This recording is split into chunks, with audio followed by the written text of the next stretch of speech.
Well, thank you, Senator Wyden, and I'm going to follow up on that exactly. I have been meeting with the sheriffs in Idaho across my state because of the very same crisis that's happening in Idaho that Senator Wyden talked about in Oregon.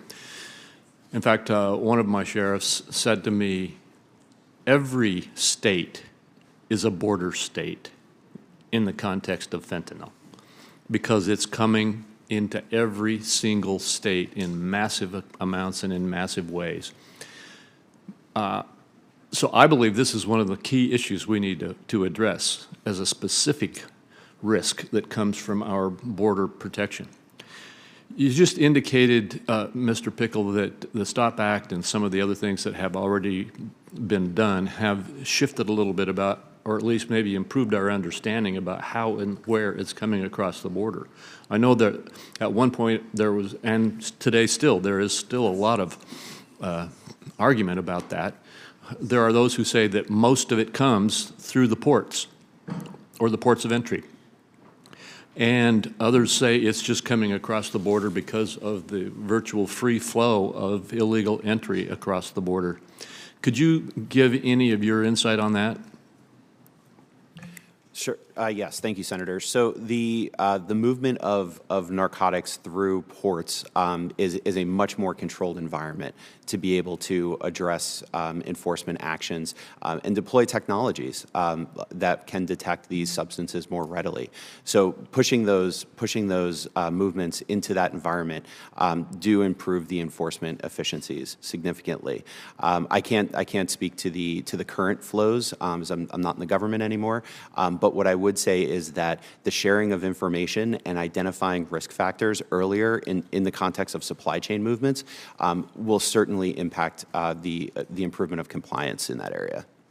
All right, thank you. Do any of the other witnesses have knowledge or expertise you could share with us on this issue? All right, thank you. Then I'll move on. Ms. Allen, you intrigued me, your testimony intrigued me when you talked about how what we intended to be a single window actually has 47 different window panes, and they are of different types of glass, so to speak. Could you elaborate on that a little bit? I think that it's probably something that most Americans can intuitively understand in terms of a description of bureaucracy. But would you please elaborate on that a little bit and tell us how maybe we could fix that? Yeah, thank you, Ranking Member. I was also glad to hear in your comments you mentioned the multiple streams of data that have to be filed, the same data element, and the different definitions and terms that are used in different agencies. I'd like to point to the definition of agent.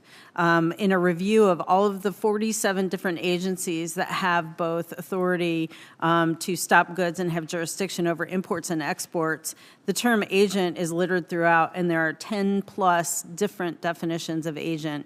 And you can imagine I, as a trader, a trusted trader with the U.S. government, am trying to file that data, so I'm not sure how I'm acting at that particular moment. Am I an agent by the definition of FDA? Am I an agent of the USDA? Am I an agent of Customs and Border Protection?